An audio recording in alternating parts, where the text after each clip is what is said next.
poder hablar de lo que uno quiere hablar. Es poder hacerlo sin represalias ni hostigamientos. Las emisoras de la radio Cadena Democracia presentan el programa de opinión más influyente de la radio.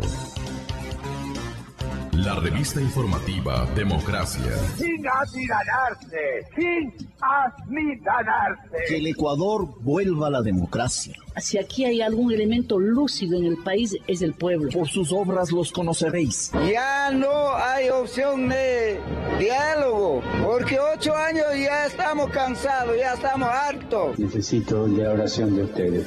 El poder no es para perseguir. ¿De qué democracia hablamos? Déjenos trabajar. No para hacer lo que nos da la gana. Yo no puedo acusar injustamente a nadie. Hablen, no tengan miedo. Dejemos la puerta abierta pues para reelección indefinida. Expropiese. Este Ecuador amazónico, desde siempre y hasta siempre. ¡Viva la patria! La revista informativa Democracia. A partir de este momento, Gonzalo Rosero y sus invitados analizan los temas de mayor trascendencia. La revista informativa Democracia con Gonzalo Rosero. Más libre que nunca. Comenzamos.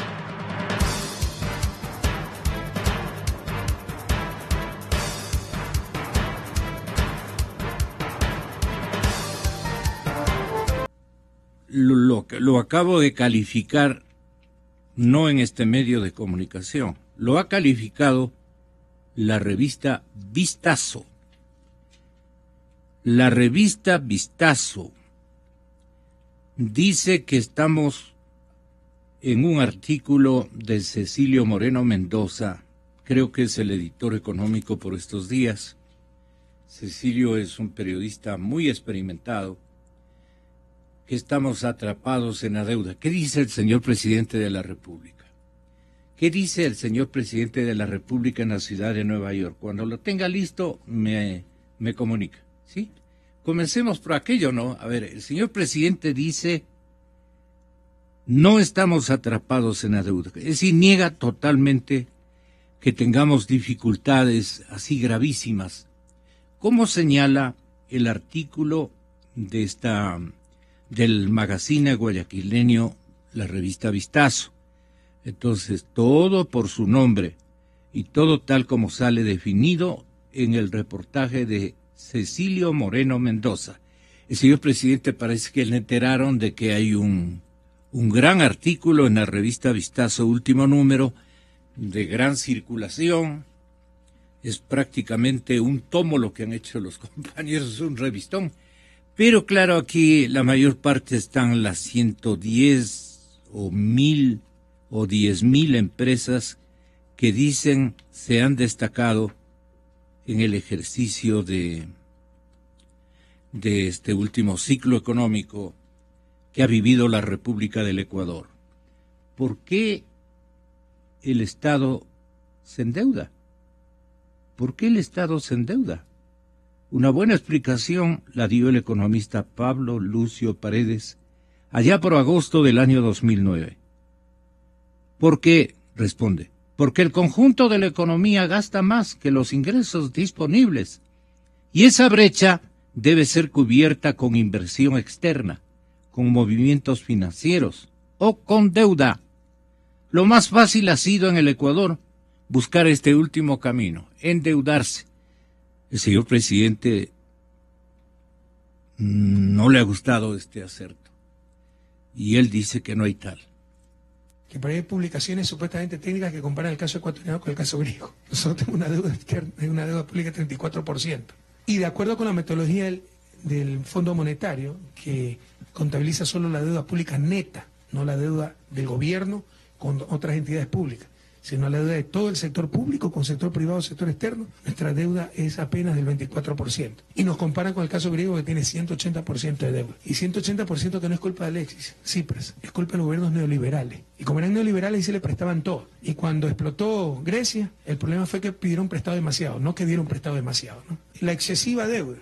¿Saben cuánto es la deuda?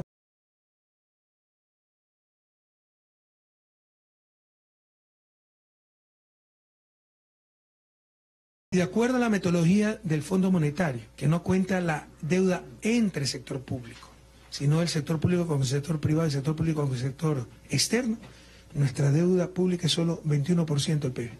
Esa es la realidad, una deuda perfectamente manejable. No es cierto que no hemos sobreendeudado, que hemos despilfarrado las mentiras de siempre. Y gran parte, eso es lo que nos dicen para que vea la doble moral, de esta deuda, 32%, son 8.000 millones que le demos al IES, de nuestra propia plata, porque nos obligaban a dar un subsidio al IES que no necesitaba, de más de 1.000 millones de dólares anuales. ¿Ya? Eso aumentaba déficit público y gasto público y déficit público. Como no necesitaba el IES esa plata, porque tenía superávit de caja, tenía que invertirla. ¿Dónde invierte usted 1.000 millones de dólares? La mejor inversión era bonos del Estado y subía la deuda del gobierno con nuestra propia plata. Suspendí esa barbaridad y los mismos que se quejan de la deuda pública y el gasto público son los que quieren que volvamos a dar el subsidio. Esa es la clase de oposición y de pseudo analistas económicos que tenemos que enfrentar y cierta clase de periodismo que tenemos que enfrentar día a día en el Ecuador. Exa FM. Una primera parte de los acertos del señor presidente de la República, ya cuando se predisponía a retornar al país, quiero entender, en la ciudad de Nueva York dio esta rueda de prensa, informado que fuera de este gran reportaje de Cecilio Moreno Mendoza, viejo columnista y periodista del magazine Vistazo. También van los de Vistazo al señalamiento a través de una entrevista a Tristana Santos, una crónica de interpretación de Tristana Santos, ¿sí?, que recoge un reporte del Banco de América, Merrill Lynch, y compara al Ecuador dolarizado con Grecia, que considera renunciar al euro, y con la Argentina, que dejó la convertibilidad en el año 2002.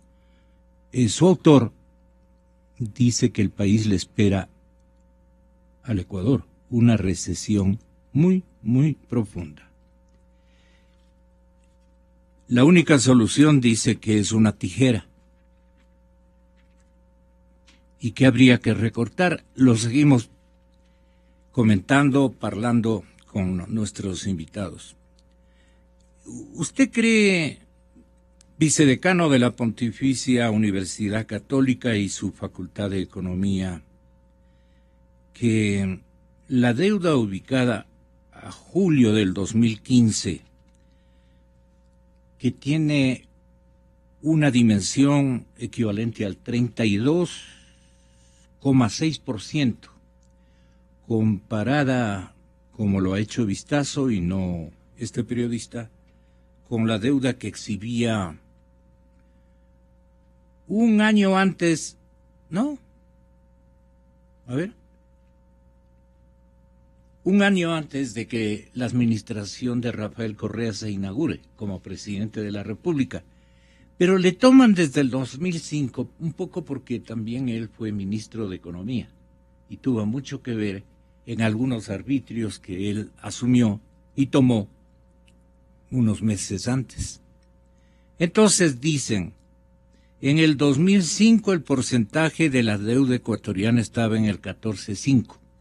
Y el porcentaje, como ya queda dicho, de estos días es del 32,6%, con un rótulo que dice, aceptamos más, ojalá, inversiones, que fuera lo interesante, pero también que nos compren bonos, que nos fíen un tantito adicional, también aceptamos.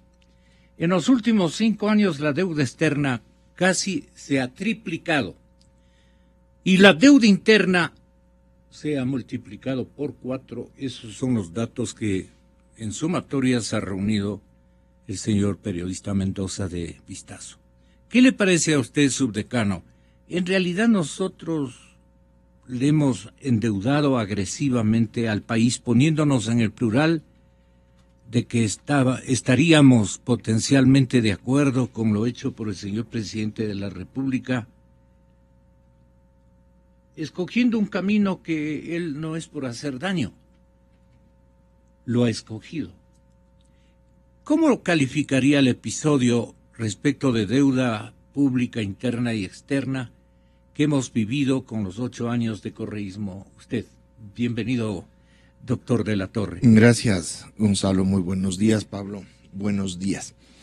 Cuando se hacen los análisis de deuda externa en este caso, y también la deuda pública en general, muchas veces se concentran en evaluar la deuda en sí misma, es decir, se plantea la deuda como un aspecto negativo, como un elemento negativo en el manejo económico y no se considera el uso de esos recursos. Claro. Entonces, primeramente se tiene que tener en cuenta... Es un juicio de valor equivocado, injusto, inequitativo. Parcializado, ¿ya? Entonces, uno tiene que evaluar desde la perspectiva del uso de esos recursos, ¿para qué ha servido esa deuda? También se tiene que diferenciar los momentos en los que se genera el endeudamiento. Una cosa es el endeudamiento en una situación en que se tiene tasas de crecimiento positivas e importantes, otra es el endeudamiento y en una economía dolarizada en momentos en que la situación económica no es la mejor. Entonces, desde esa perspectiva también tenemos que entender que definitivamente el modelo económico es un modelo que se basa en el gasto público, pero por las condiciones estructurales de la economía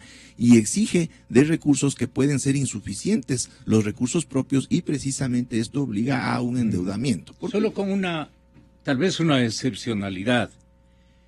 Si usted le dice así al público, también no estamos siendo muy objetivos que digamos, porque usted le dice al público, el señor presidente se ha endeudado en un 32%, eso tiene un equivalente porque ese 32% es porcentaje, digamos. En cash habría que saber a cuánto asciende la deuda, propiamente dicha, tanto interna como externa. ¿En qué se ha gastado esa deuda del señor presidente? Entonces, la mayor parte de los análisis políticos dicen, ha hecho carreteras, ha hecho aeropuertos, ha hecho hospitales, ha hecho grandes centros educativos, todo lo que en verdad el señor presidente ha logrado construir. Pero sumemos lo que se ha gastado de los presupuestos y lo que se ha endeudado. Es decir, si yo tengo un sueldo, usted tiene un sueldo, Pablo tiene un sueldo, nos gastamos todo el sueldo en el bienestar de nuestra familia. Y sin embargo, nos endeudamos más en esas cantidades, ya traducidos a cuánto equivale el 32% de la deuda. Ahí sí que vamos a salir mal, pues hasta nos van a pifiar nuestros hijos y nuestra propia señora esposa. Perdone la comparación, Carlos. Vamos precisamente a tratar de ser objetivos. A ver, primeramente el nivel de la deuda. A ver, 32% en relación al PIB. Como escuchamos lo que dijo el presidente Correa, en términos comparativos a nivel internacional, es un nivel relativamente manejable. Estamos en una situación que sería similar a países europeos que tienen un muy buen desempeño. Por ejemplo, en el caso de Dinamarca está alrededor del 30%, otros países, los países nórdicos, están por debajo de ese 30%. Y si comparamos con países de la región, ¿ya?, y otros países desarrollados, más bien ellos están en niveles superiores al 50%. Y entonces, el propio Estados Unidos, que dice el señor presidente, que es el 90%. Desde esa perspectiva podemos entender que es un nivel de deuda manejable en relación al tamaño de la economía. Entonces eso tiene que tenerse muy en cuenta. ¿Por qué? Porque inclusive comparando con la situación del Ecuador en los años 80, por ejemplo, nuestro nivel de endeudamiento incluso superó en algún momento el 100%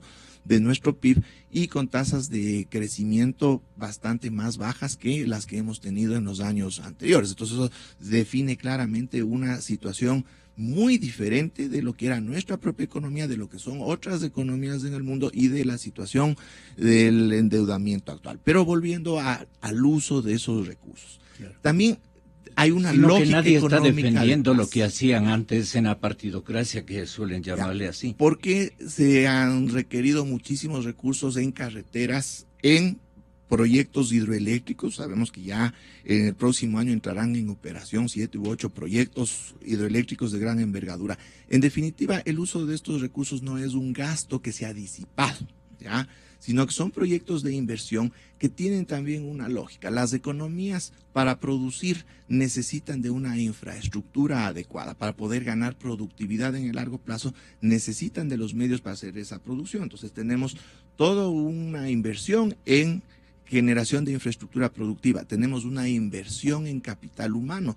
Todos los recursos que se han destinado, por ejemplo, para las becas de los estudiantes. Simplemente comparemos lo que sucedía hace varios años, cuando Pablo y yo salimos becados al exterior en algún momento. Era dificilísimo poder conseguir recursos para poder ir a estudiar al exterior. Ahora se ha abierto esa posibilidad a miles de estudiantes ecuatorianos que esto se revertirá en el mediano y largo plazo precisamente en un capital humano que junto con una inversión en infraestructura otra calidad de generación es otro nivel. Entonces, bien, se han gastado muchos recursos, ha habido un endeudamiento muy importante, pero hagamos cuenta que hubiera sido si no se generaba ese endeudamiento, si no se generaba esa inversión, el Ecuador hubiera seguido con condiciones y características similares a las de principios del siglo XXI y sin posibilidades de desarrollarse en el largo plazo. Ajá.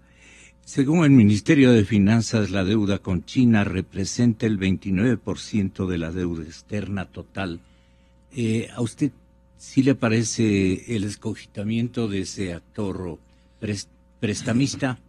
Verá, otro de los problemas en los análisis de deuda o de los posibles sesgos es de dónde vienen los recursos. Los recursos son recursos, no importa de dónde vengan. Y también dependen los orígenes de los recursos, de las condiciones a nivel internacional financieras, y fundamentalmente los recursos van a venir de quien tiene esos recursos. Históricamente el endeudamiento que ha tenido el Ecuador y nuestros países venían más bien de países occidentales. ¿Por qué? Porque esos son los países que en algún momento en los años 70, 80 y 90 eran quienes disponían de los recursos. Pero con el desarrollo de la economía china en las últimas 2 décadas, su expansión a unas tasas de crecimiento impresionantes, derivó que esta economía se vuelve una economía superavitaria y en exceso de recursos financieros. Entonces, obviamente, se ha vuelto en uno de los principales prestamistas a nivel internacional. Y no solo es el caso del Ecuador, esta mayor dependencia en deuda china. Es una situación generalizada en los países deudores y no solo en la región. Pero solamente un comentario, ¿no?, para dar paso a Pablo y su posición. La China no ha sido señalada como un país diabólico ni cosa por el estilo, pero sí bastante rentista, en ocasiones muy abusivo. Imagínese usted que en los cambalaches no hay probadas evidencias, pero se mencionan en estamentos técnicos, especialmente mineros y petroleros, de que se llevan, como decir, en crudo, ¿no? Se llevan en grandes barcazas las tierras o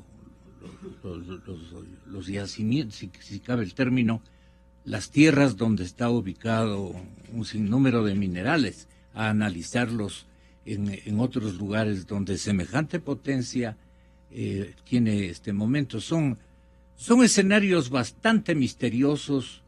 No ha habido una claridad extrema en cuanto a la transparencia de cuánto le debemos a la China, en qué condiciones han sido, digamos, contratados los créditos. Serán unos créditos, otros serán pagos anticipados con petróleo. En fin, ha habido una serie de modalidades sin rendición de cuenta a la población ecuatoriana, y usted en eso creo que estará de acuerdo, que eso ha faltado.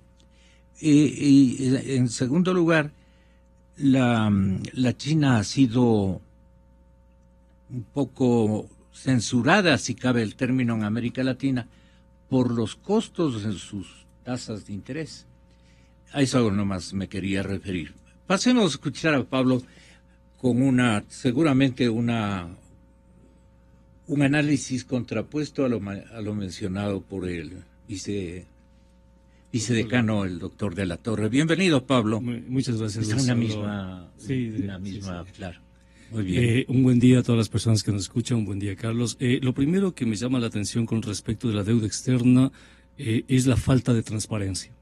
Eso es lo primero que este momento y a los ecuatorianos nos debe llamar la atención. Este no es un gobierno transparente, es decir, este no es un gobierno que otorgue la documentación, la información necesaria a los ecuatorianos para saber en qué consiste la deuda externa.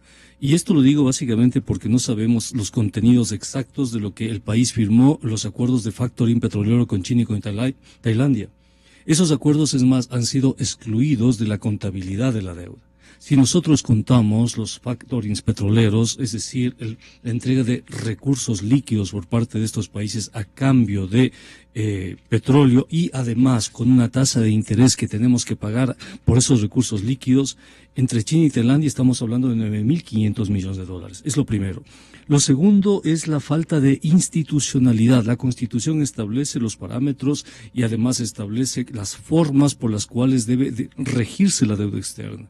Sin embargo, de eso nosotros vemos que lamentablemente no se ha cumplido. Determinadas instituciones no han monitoreado, digamos. La Constitución dice que solamente se contratará deuda para proyectos de inversión, etcétera, etcétera, ¿no? Pero nosotros vemos que no existe la transparencia y la institucionalidad necesaria para que los ecuatorianos sepamos qué está pasando con la deuda. Lo tercero, me llama la atención mucho el crecimiento explosivo de la deuda en términos nominales, porque comparando, se pueden hacer múltiples comparaciones, pero eso oculta un fenómeno real, ¿no? En términos nominales, la deuda del Ecuador en el año 2009 era de 7.000 millones de dólares. El día de hoy, nuestra deuda externa, la reconocida por el gobierno, es de 32.000 millones, y si sumamos el factoring petrolero, esa deuda alcanza los 40.000 millones de dólares. ¿Cómo es posible que la sociedad ecuatoriana haya pasado en apenas 5 años de 7.000 millones a 39.000 millones de dólares en términos de deuda externa? O sea, claro, comparado con el PIB, comparado con otros indicadores, relativamente es poco, pero es fuerte, pues, es fuerte porque indica un crecimiento agresivo de la deuda en los últimos años, ¿no? Si este crecimiento agresivo de la deuda nos hubiese ayudado a resolver problemas de empleo, se habría justificado. ¿Qué pasa? Que en el año 2009 el porcentaje de desempleo abierto y encubierto de la población, es decir, la informalidad, estaba alrededor del 50%. Hoy, 6 años después, ese mismo porcentaje está en alrededor del 50%. No hemos cambiado nada. Es una economía que no ha generado empleo estos últimos 6 años. Es decir, la deuda no sirvió para generar empleo. No sirvió para que los ecuatorianos tengan mejores condiciones de vida, o sea, en absoluto, ¿no? También es interesante ver el hecho de la deuda interna, básicamente con el IES. Y ahí sorprende por qué el gobierno, a pesar de todas las opiniones en contra, decidió desconocer la deuda que el Estado tiene con el IES, una deuda fuerte además. Puso el contador a cero con la seguridad social. Entonces, a mí me parece que eso marca una interpretación de lo que es la deuda, con un detalle, si se quiere, y es el hecho de que nuestra economía es una economía dolarizada, es decir, nosotros nos estamos endeudando, pero a medida que nos vamos endeudando tenemos que pagar la deuda. Este año, con los requerimientos de los bonos Global 15, con los requerimientos del servicio de la deuda, este año vamos a pagar alrededor de 3.700 millones de dólares, este año, ¿no? Por servicios, intereses, amortización y demás. Es fuerte. Una economía que no tiene política monetaria, destinar 3.700 cuando el gobierno en este momento está buscando liquidez de forma desesperada, se convierte en un elemento asimismo fuerte para nuestra economía. Entonces, ¿qué es lo que tenemos nosotros? Tenemos varios elementos, un crecimiento explosivo de la deuda de 7.000 a 39.500, tenemos falta de transparencia, tenemos que, si se quiere, los ecuatorianos no sabemos en qué se utilizó esa deuda. ¿A dónde fue realmente esa deuda? Porque no hay institucionalidad que nos permita saber dónde fue esa deuda.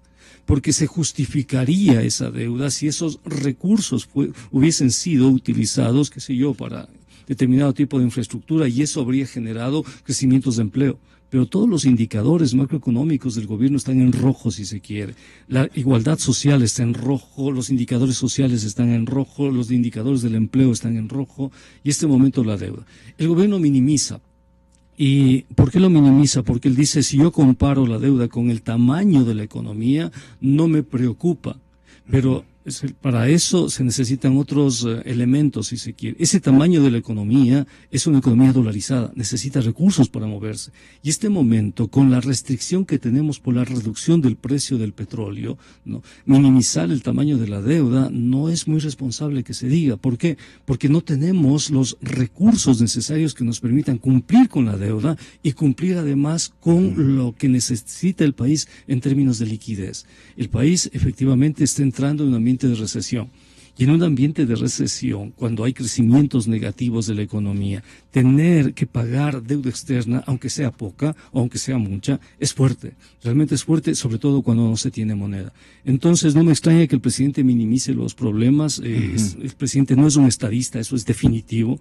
Yo lo he dicho aquí, el presidente en este momento forma parte del problema, no de las soluciones.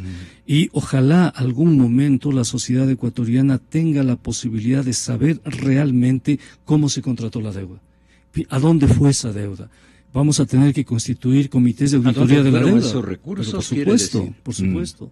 Tenemos que, cuando se termine el correísmo, hacer lo mismo que hicimos cuando se terminó el gobierno de Luz y todos los demás gobiernos neoliberales, constituir comités o comisiones de auditoría de la deuda para saber qué hizo el gobierno de la Revolución Ciudadana. Volverá a repetir seguramente desde alguna parte del mundo.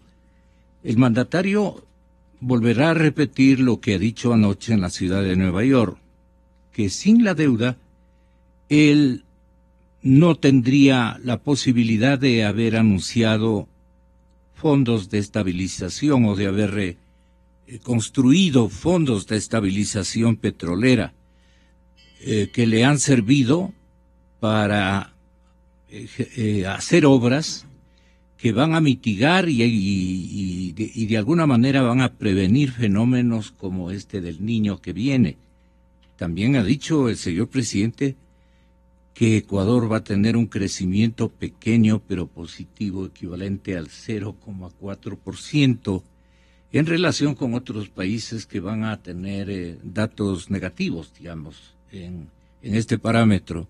Ha dicho que el presidente que el país está preparado, vamos con el 4, el país está preparado, ha dicho, para soportar un precio de petróleo entre 30 y 40 dólares. Antes dijo 20 dólares, ustedes recuerdan.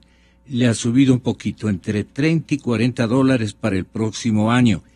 El mandatario se refirió también a la apreciación de la divisa. Vamos a ver esta parte de sus declaraciones en la metrópoli norteamericana. Está ya escuchándonos la exministra economista María Elsa Viteri. Muy buenos días, exministra. Le hacemos escuchar a usted también por el hilo telefónico.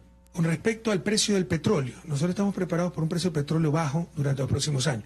Nadie nunca le ha acertado el precio del petróleo. Yo me acuerdo en el 2008 cuando subió, dijeron vamos a tener precio del petróleo hasta de 200 dólares. En el 2009 se desplomó. Se recuperó alrededor de 100 dólares, siempre ha permanecido a 100 dólares. Se desplomó, ¿no?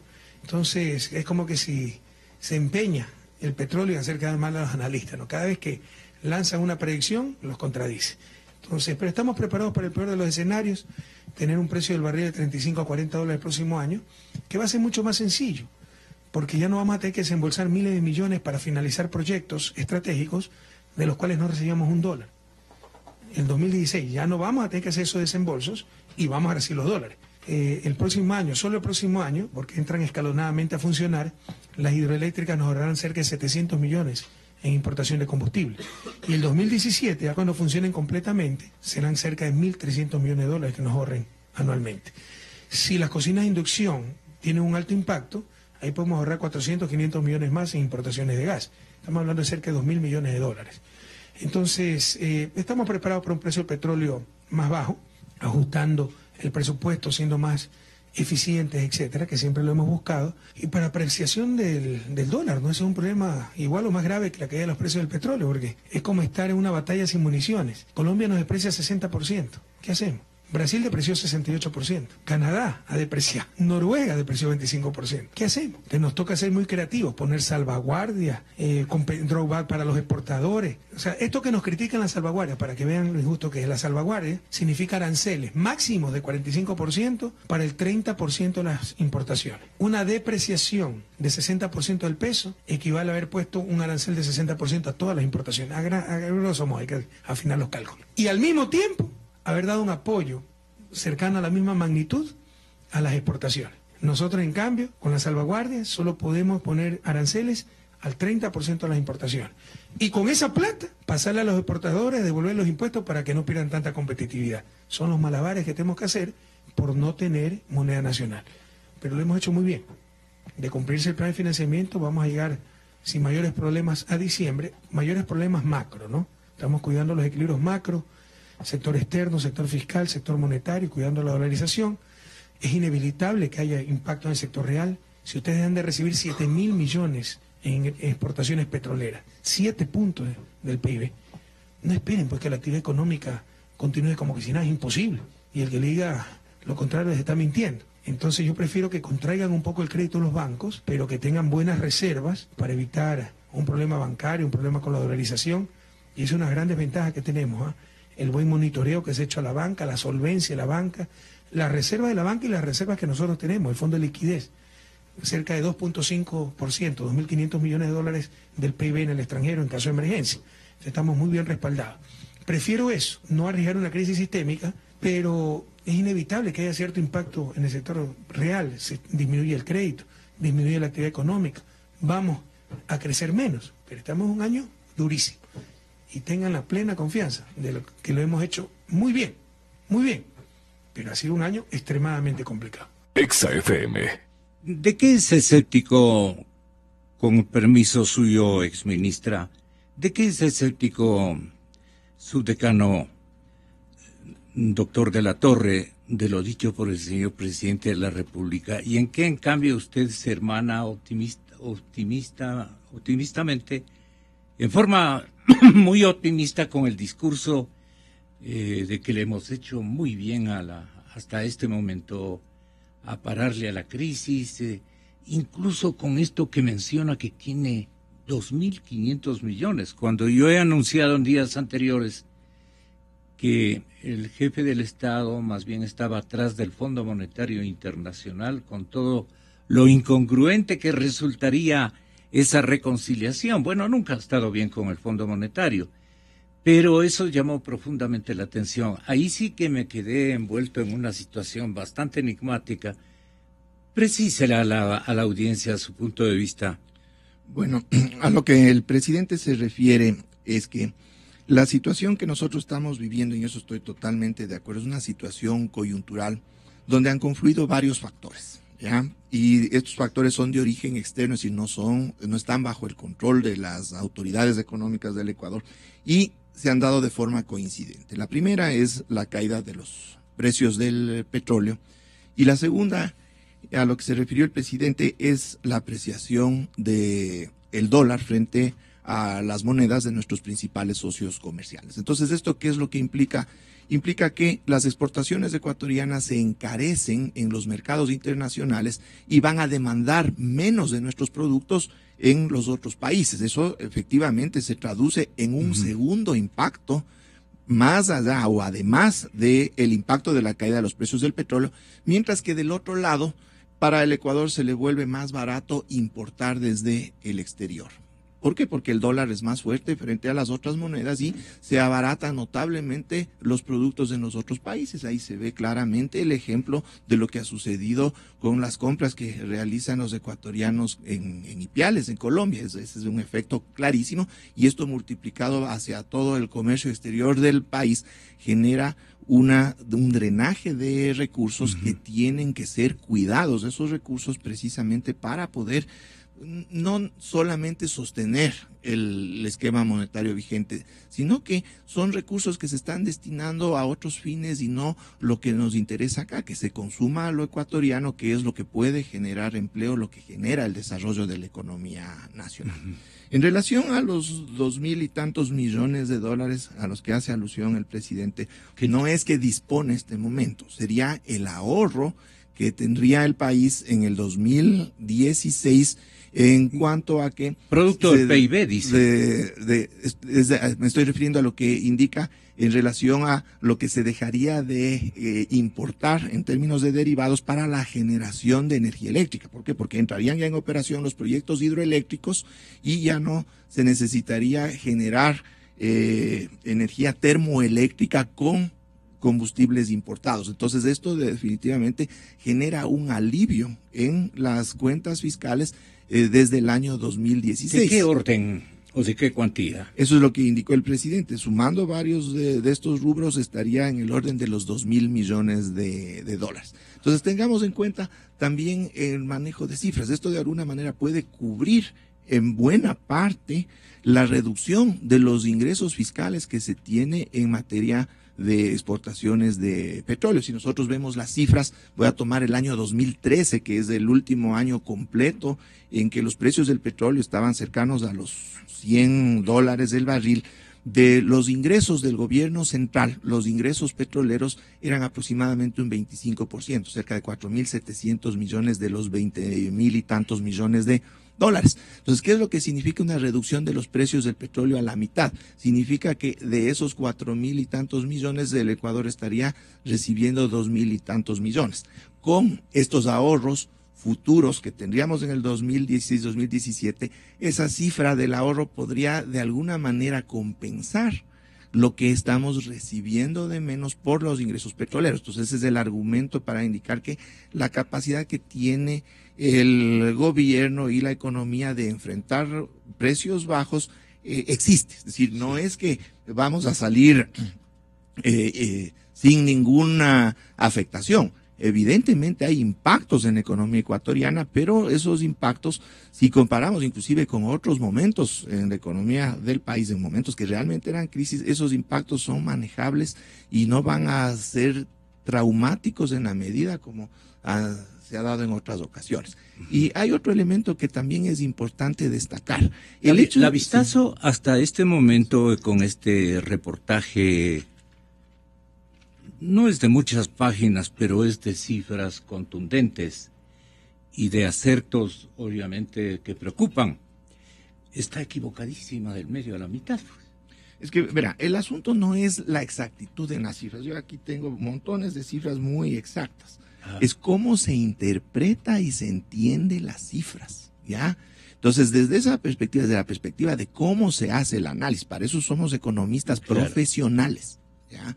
¿Cómo nosotros hacemos el análisis? Hay otros economistas que somos aprendices, un poco contadores, ¿no? Hay diferentes puntos. Contadores incluso de cuentos que ustedes mismos nos inventan cada coyuntura. Hay diferentes puntos de vista desde la visión que tiene cada quien, pero quienes estamos trabajando en esto, que es nuestra profesión, nosotros tenemos la responsabilidad de hacer los análisis. Obviamente podemos tener nuestros sesgos, eso no importa, ahí está la riqueza en el análisis, la discusión, la confrontación de las ideas, pero siempre tiene que ser sobre bases técnicas, ¿ya? Sí. Entonces ahí puede haber una diferencia en los enfoques. Ya, exactamente. ¿Sí? Voy con la economista y exministra de Economía y Finanzas, María Elena Viteri.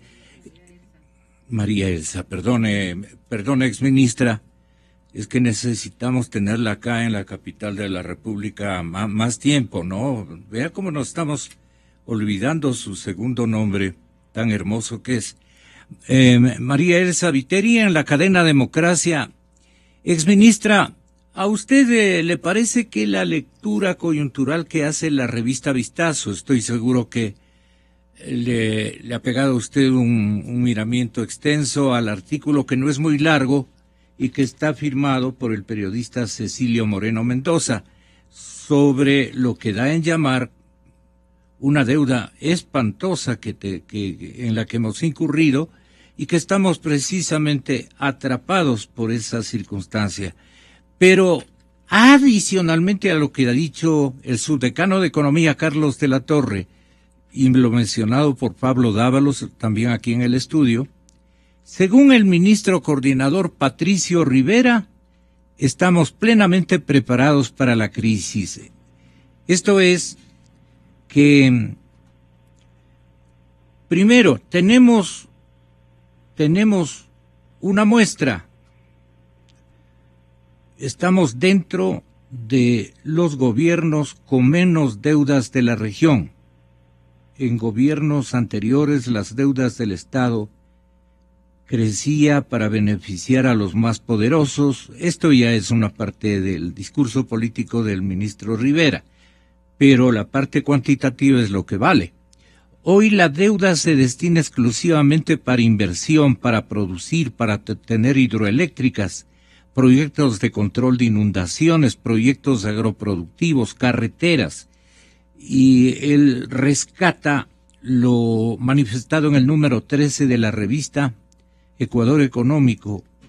El Ministerio Coordinador de la Política Económica explicaba que el Ecuador cuenta con varios instrumentos que van a permitir enfrentar escenarios macroeconómicos adversos. Así, por ejemplo, tiene aprobadas líneas de crédito contingentes con el BID y la CAF para hacer frente a ciertas eventualidades. ¿Cuánto podrá prestarnos el BID? ¿Cuáles son sus techos?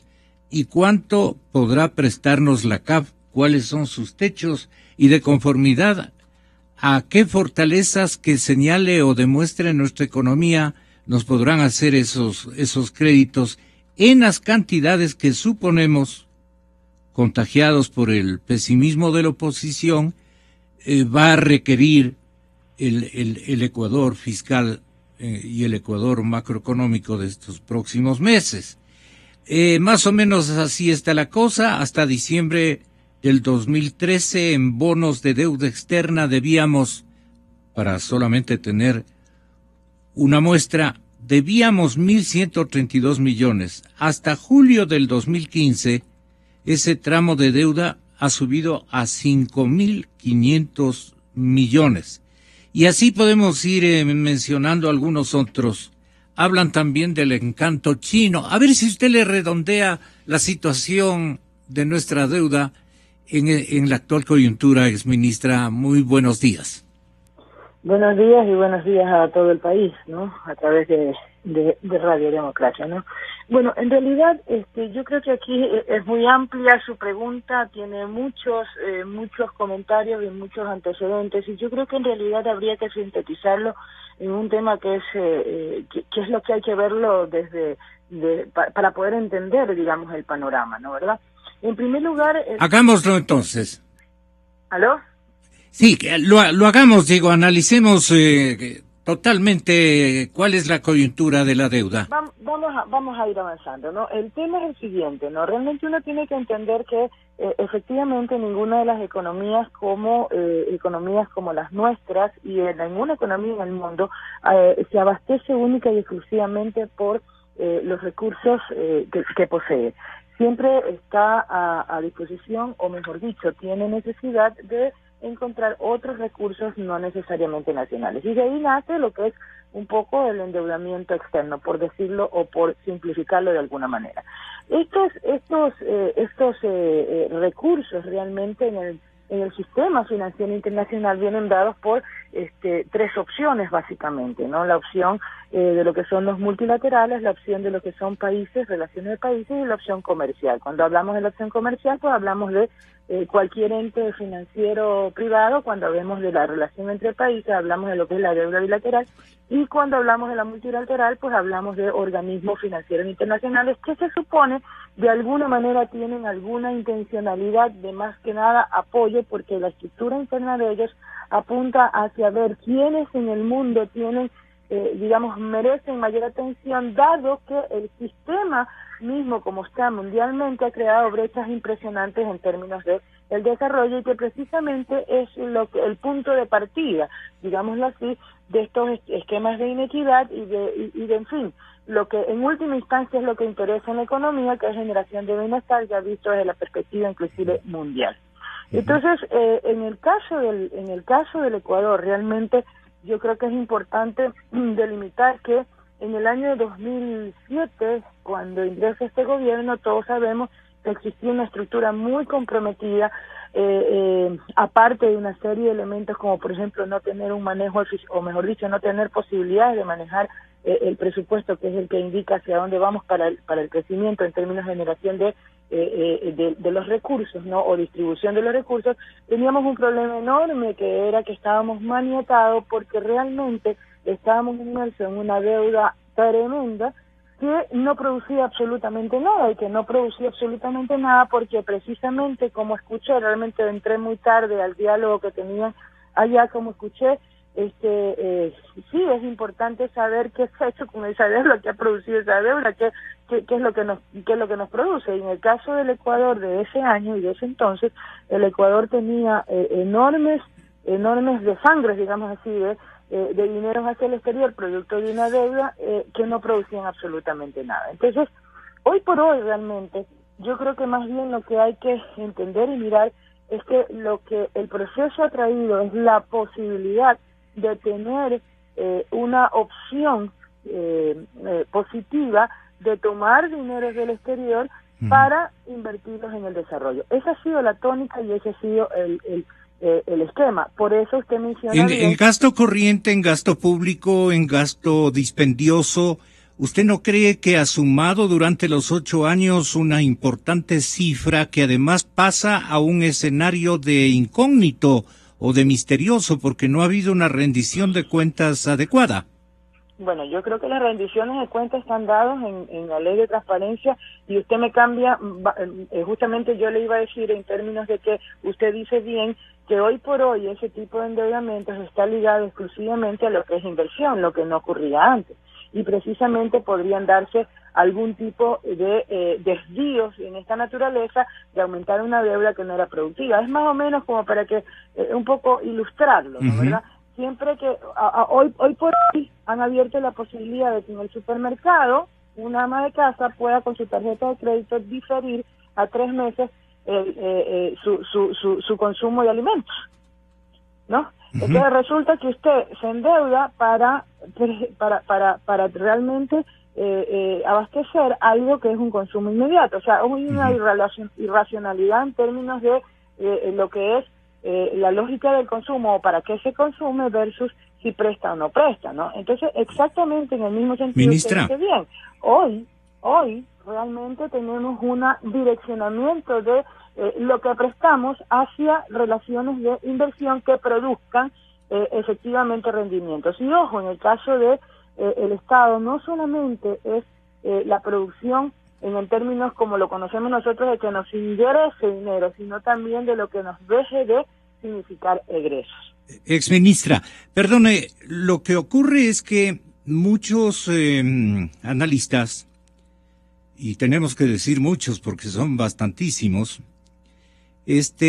han mencionado en esta última etapa del examen de las obligaciones que está gestando el presidente Correa para el futuro gobernante o futuros gobernantes de este país, calificando, ha sido el trabajo más reiterativo de los analistas, ratificando de que el pobre que venga a hacerse cargo de semejante carga de deuda interna y de deuda externa va a ser el que pague los platos rotos de un dispendioso y muy permisible gasto, especialmente por el lado del gasto corriente, del gasto no precisamente productivo, no en inversiones. Entonces, la otra circunstancia es que ha tenido ingresos hiper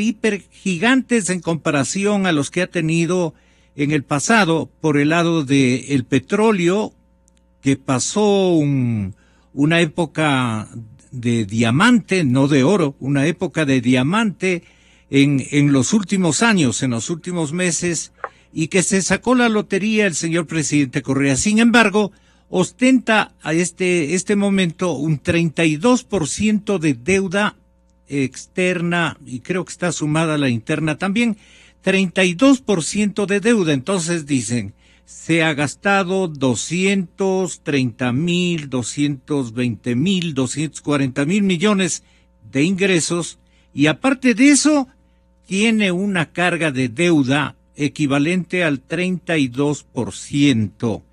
Entonces esto primero que le pone al siguiente gobernante, que puede ser el mismo, en una situación de complicación para poder hacer esos pagos en simultáneo. Este es un tema. Y el otro tema es si usted está conforme con lo que dice el presidente de la República en la ciudad de Nueva York. Que por ahí hay publicaciones supuestamente técnicas que comparan el caso ecuatoriano con el caso griego. Nosotros tenemos una deuda externa, una deuda pública de 34%. Y de acuerdo con la metodología del Fondo Monetario, que contabiliza solo la deuda pública neta, no la deuda del gobierno con otras entidades públicas, sino la deuda de todo el sector público con sector privado, sector externo, nuestra deuda es apenas del 24%. Y nos comparan con el caso griego, que tiene 180% de deuda. Y 180% que no es culpa de Alexis Tsipras, es culpa de los gobiernos neoliberales. Y como eran neoliberales, sí le prestaban todo. Y cuando explotó Grecia, el problema fue que pidieron prestado demasiado, no que dieron prestado demasiado, ¿no? La excesiva deuda. ¿Saben cuánto es la deuda pública, no externa, pública total? Con el IES, etcétera, 32%. Vean cuánto es la deuda pues, de Estados Unidos. El 90 y pico %, ¿ok? Y de acuerdo a la metodología del Fondo Monetario, que no cuenta la deuda entre sector público, sino el sector público con el sector privado y el sector público con el sector externo, nuestra deuda pública es solo 21% del PIB. Esa es la realidad, una deuda perfectamente manejable. Exa FM. Economista María Elsa Viteri, exministra de Economía y Finanzas. Tenga la bondad. A ver, lo primero yo, realmente, como decía el decano en su intervención aquí, hay una serie de posibilidades digamos, de analistas, pseudos analistas y analistas evidentemente con distinta tendencia y distintos criterios. Yo, al contrario, creo que efectivamente es muy importante la tendencia a interpretar dependiendo de hacia dónde o cuál es el objetivo de la interpretación. Evidentemente, en el país existe una tendencia muy fuerte a que ciertos analistas, por no decir pocos analistas, intenten hacernos pensar que el manejo de la economía o la observación de la economía debe ser única y exclusivamente en términos de generación y acumulación de riqueza en ciertos sectores. Y habemos otros economistas que realmente nos interesa ver más la perspectiva de generación del bienestar. Y obviamente los primeros analistas hacen un pase, un cruce, diciendo que en realidad el bienestar viene dado de esa manera. Yo no creo en ese tipo de análisis, ¿no? Yo creo más bien que hay que entender que la economía es una ciencia netamente social y que el bienestar se mide en términos de si el bienestar o la equidad se establece en la mayoría. Ajá. ¿Está sobreendeudado el país? Entonces, pero para ir avanzando, porque usted me dejó un amplio planteamiento previo a las palabras del presidente de la República. Yo le sigo las coyunturas. Otro de los graves problemas que hemos tenido ha sido precisamente que no se evalúa de la misma manera en casos, o comparativamente hablando, en casos entre países. No se evalúa, o en algunos casos se intenta tomar distintas formas de valores para comparar. El caso, yo creo que más bien en este sentido viene dado porque efectivamente cuando hablamos o cuando nos referimos a supuestos grandes éxitos de modelos aplicados, resulta que no importan ciertos indicadores. Y en el caso del Ecuador resulta que sí importan y sí es un problema enorme. Yo le pongo un ejemplo muy muy claro en términos de lo que fue precisamente el manejo de la deuda externa. Cuando se decía que el riesgo país estaba o dependía mucho de cuánto debíamos o cuánto no debíamos, el Ecuador el Ecuador era un espanto, ¿no? ¿Verdad? Sí. Resulta que hicimos la solución de la deuda y no bajó pues el riesgo país. Y entonces uno entiende ahí que en estos manejos de supuestos indicadores o tendencias mundiales existe también otros componentes que no están a la vista. Más o menos como lo que ocurrió también cuando intentamos decirle al país quiénes eran los tenedores reales de la deuda. Y entonces resulta que nunca aparecieron. O más o menos como cuando un analista dijo o un periodista dijo que realmente era increíble cómo nadie había seguido los pasos de Ecuador en el endeudamiento, y también cuando dijo, por ejemplo, que en realidad había sido una postura unilateral y, si se quiere, de imponer un poder, el hecho de decir compro la deuda tanto, desconociendo completamente cuál fue el proceso. ¿Por qué? Porque en primer lugar el Ecuador no tenía posibilidades de imposición, al contrario, estaba en desventaja en un mercado como el que se manejan los fondos. Usted estará de acuerdo con nosotros, con un buen número de ecuatorianos, que creemos que los indicadores, cualquiera que sean, y que señalen desconfianza, inconfiabilidad, ¿no? Lo que va a ocurrir es que ese elemento le hace a una obligación financiera más importante, menos importante, más preocupante de rescatarla, menos preocupante. Sino que como nunca se dieron a conocer y nunca salieron a la cara quienes tenían los senadores, hubo que buscar un mecanismo para el diálogo. Y ese mecanismo se llama subasta holandesa, que fue la que publicamos. Sí. Sin embargo, se dijo que había sido una imposición. Entonces realmente... Esta parte no le entendemos aquí en Quito. Tenga la bondad de explicarnos mejor, si es tan amable, exministra. Lo que pasa es que usted no me deja terminar la respuesta, pero se lo explico nuevamente. Le decía yo que es más o menos como el caso que nos dijeron, algún periodista dijo, que nosotros habíamos impuesto en el mercado una solución de la deuda.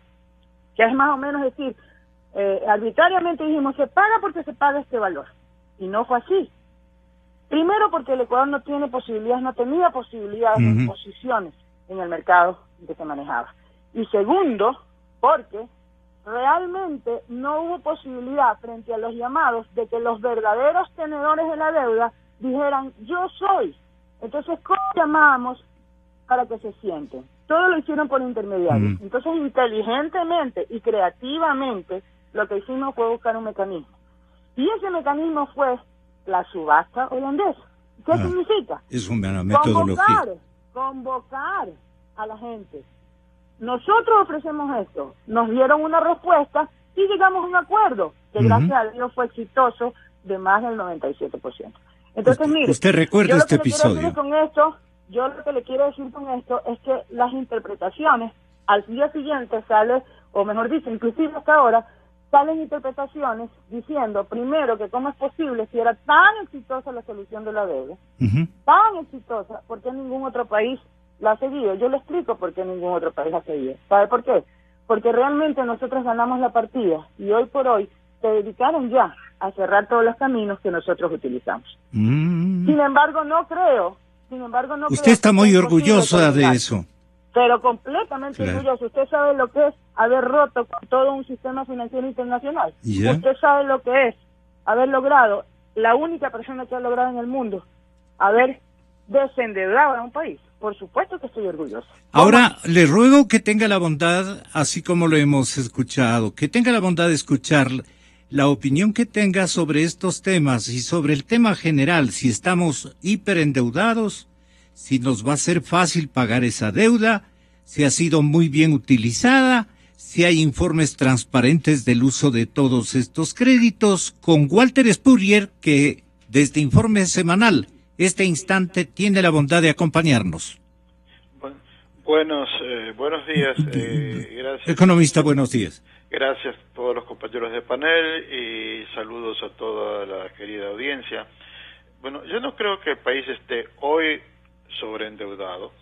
El problema es otro. El problema es que han cambiado las condiciones mundiales. Los ingresos petroleros han caído y no van a recuperarse. No se prevé que se recuperen en un plazo previsible.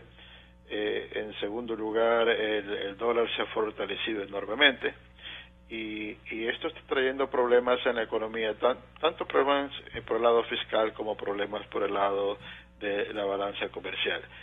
El presidente dijo en su debido momento que él no se preocupaba de una situación de esta naturaleza porque él tenía una válvula de ajuste, que era reducir el presupuesto de inversión, que no es que el país se endeudaba para financiar su presupuesto de gastos corrientes, sino que tenía un agresivo proyecto de endeudamiento para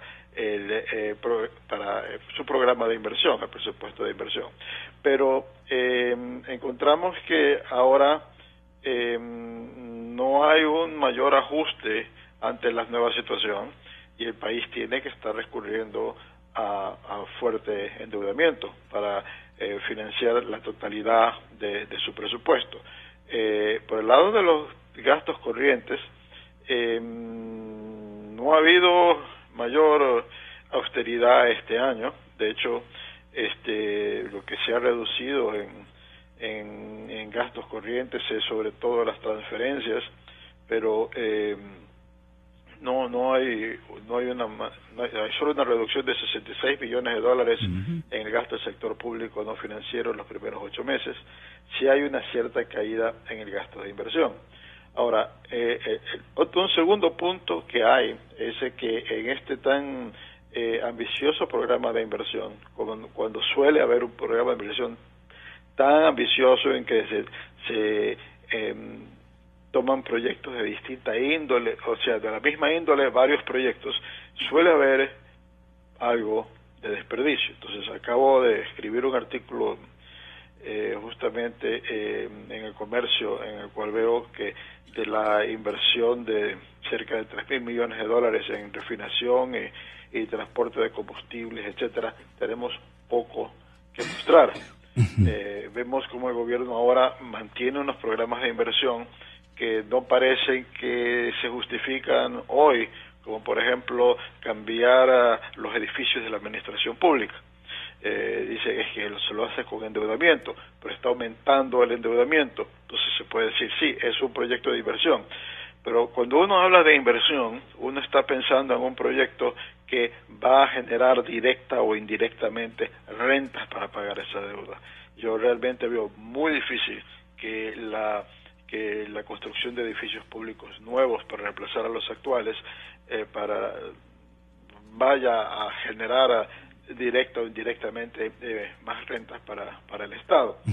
La compra de las cocinas de inducción en lugar que sea lo hagan las empresas privadas con endeudamiento privado, también es deuda con China entonces son deudas que se están acumulando. Ahora, el monto todavía no es muy alto, pero las tasas de interés sí son elevadas. Entonces, en ese sentido está pesando. Pero son condicionamientos que le da el encanto chino. Aquí le dan en llamar, y yo no estoy inventando, el encanto chino al señor presidente de la República, precisamente como una especie de, también tú hazme el gasto o algo por el estilo. Un condicionamiento, tanto como el Fondo Monetario exigía otro tipo de actitudes. Bueno, China nos presta, o sea, realmente China y todos los países, no solamente China que hace esto, los préstamos de gobierno a gobierno más bien son préstamos que hace un país para fomentar sus exportaciones de bienes y servicios. O sea, si el Ecuador fuera a decir voy a comprar de Alemania estos equipos, China no se los va a financiar. Entonces se los va a financiar si se los van a importar de la China. Es como el estilo brasileño, ¿no? Bueno, el estilo brasileño y los países del Club de París también hacen lo mismo, ¿verdad? Si venían a construir una carretera, una firma italiana, traía financiamiento de Italia, y así sucesivamente. Entonces, en ese sentido, la comparación con Grecia no es tanto que estamos en la situación en que está Grecia, sino que hay el temor que el país llegue a eso, porque estamos con una moneda muy fuerte, y el país no ha buscado, no nos ha presentado una política del presidente dirigida a adaptarnos a las nuevas circunstancias, sino que decir, vamos a poner estos diques, estas salvaguardias para frenar las importaciones. Y esas son medidas provisionales, no son medidas definitivas. El país no puede mantenerse de manera indefinida en esas circunstancias. Entonces, hasta ahora no vemos una política dirigida a adaptar el país a las nuevas circunstancias. Uno de los elementos tendría que ser una fuerte reducción del gasto público. ¿No? Una segunda medida debería ser todo un entorno de medidas que tornen mucho más atractivas la inversión privada. Entonces se dice, sí, lo de alianzas públicas y privadas, esta ley va en ese sentido. Sí, pero es un elemento en ese sentido. Tiene que haber una política coherente en ese sentido. Y los proyectos que se anuncian, que ya se tiene inversión, dice el ministro Egas, comprometidas por alianzas públicas y privadas. El puerto de Pozorja tiene años que quería hacerse, pero más bien este gobierno frenó, con la ministra Duarte frenó ese proyecto y después dijo que el nuevo puerto tenía que hacerse fuera de la provincia del Guayas. Ahora el gobierno ha dado marcha atrás en esa posición, pero es una inversión que viene rezagada. Okay. ¿No? Entonces esa es un poco la situación. La incongruencia, digamos, ¿no, doctor? Bueno, no hay, yo sí esperaba de un gobierno con tanta gente preparada, del presidente hacia abajo preparados, que ya tengan en marcha una política pública que convenza a tirios y troyanos que el país tiene una respuesta ante las nuevas circunstancias económicas y que dé confianza a los agentes económicos grandes y pequeños, porque hay agentes pequeños que están guardando el dinero en el colchón, lo que es inconveniente para el país porque es dinero que no se puede prestar, porque hay gente que no está haciendo las inversiones que tiene que hacer. Todo eso deberíamos poder superarlo, ¿no? Muy Entonces, bien. Eso es lo que necesitamos. Esa es una buena recomendación, economista. Muchas gracias. Una venia de respeto para usted, como siempre, y va Pablo Dávalos a continuación. Yo insisto en el hecho de que necesitamos una especie de comisión de auditoría de la deuda pública en el gobierno de Rafael Correa, que explique al país por qué decidió desconocer la deuda del Estado con la seguridad social, que explique por qué, a pesar de los enormes recursos que tuvo desde el año 2010 hasta el año 2014 por concepto de exportaciones petroleras, estamos hablando de cerca de 70,000 millones de dólares a nivel general y para el Estado cerca de 30,000 millones, por qué el endeudamiento sube de 7 a 32,000 millones y por qué ese endeudamiento no se tradujo en crecimiento del empleo, por qué no se tradujo en disminución de la pobreza, por qué el país en el año 2015 sigue teniendo 25% de niños en condiciones de desnutrición infantil con esos indicadores tan positivos en términos económicos. ¿Qué está pasando con nuestra sociedad ecuatoriana? El problema de la deuda es un problema que nos atañe a todos los ecuatorianos, porque todos los ecuatorianos finalmente pagamos la deuda externa. ¿Y el empleo? ¿Usted decía algo del empleo? Fíjese usted, el empleo, teníamos un nivel de empleo o de pleno empleo del 48% en el año 2010, ¿no? Con una deuda de 7,000 millones, y resulta que en el año 2015 el pleno empleo cae al 47% y la deuda sube de 7,000 a 32,000 millones. Se parece un poquito del micrófono. Entonces, ¿qué está pasando con la sociedad ecuatoriana? Se perdió porque es más grave, el libreto. Porque es más grave todavía. El próximo gobierno tiene que ajustar la economía. Es decir, tenemos que volver a los niveles que nos permitan finalmente financiar el sector público, financiar la inversión, financiar las necesidades del país. Es eso lo que en este momento está en juego. Este gobierno fue muy irresponsable con el manejo de la economía nacional. Es un gobierno que no pensó en resolver los problemas estructurales, sino que pensó en su propia gobernabilidad. Se pensó a sí mismo identificando el partido político con el Estado y utilizó todos los mecanismos de financiamiento, no para resolver los problemas de la sociedad, sino para perpetuarse en el poder.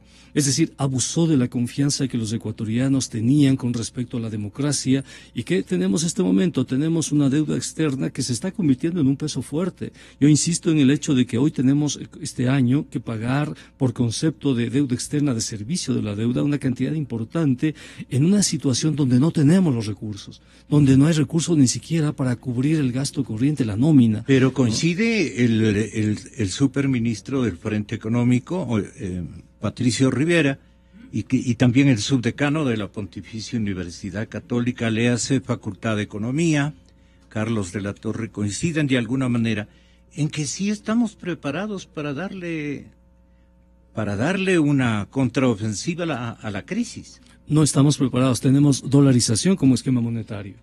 ¿Qué significa eso? Que si no tenemos dólares no hay liquidez en la economía. Tan es así que el presidente hoy aplaude lo que antes negaba, que los bancos restrinjan el crédito. Antes decía, ¿cómo es posible que los bancos tengan recursos en el extranjero cuando deberían traer esos recursos para ponerlos a servicio de la economía? No. Y hoy resulta que esa decisión de los bancos privados de tener recursos fuera es aplaudida por el gobierno. ¿Por qué lo hace?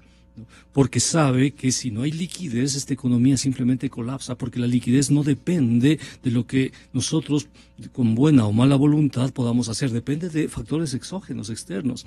¿Y qué pasa en este momento? Que los ecuatorianos es mucho más barato comprar afuera que comprar adentro. Y eso significa menor nivel de empleo, menor nivel de inversión y obviamente al menor nivel de empleo, más pobreza en la sociedad ecuatoriana. Esta es la falencia, dice doctor de la Torre. Usted termina. Bueno, muchas gracias. En relación al tema de la liquidez, hay que anotar que la participación del sistema financiero se debe realizar en términos de cautela, por cuanto un contagio, podemos decir, desde los problemas de la economía real al sistema financiero, a la dinámica financiera, eso sí sería gravísimo. Entonces, yo creo que es positivo esta posición de cautela, que más bien se basa en una restricción del crédito frente a un posible incremento en la morosidad que pueda tener la cartera del sistema financiero, porque en las situaciones complejas en las economías, uno de los elementos que se genera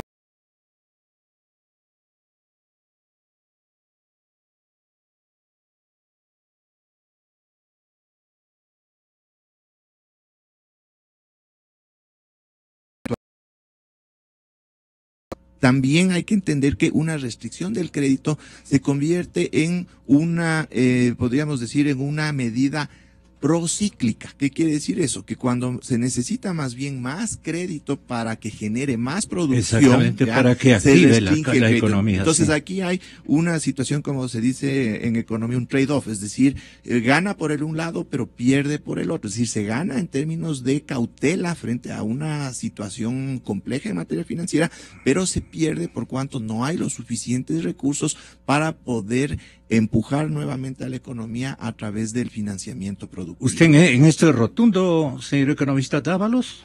Pienso que el objetivo fundamental tiene que ser generar mejores condiciones de vida y bienestar a la sociedad ecuatoriana. Sí. Si nos endeudamos y el nivel de bienestar de la sociedad ecuatoriana sube, se justifica. Sí. Pero si nos endeudamos y la gente vive peor que antes, algo está mal. Buscamos siempre la noticia libre.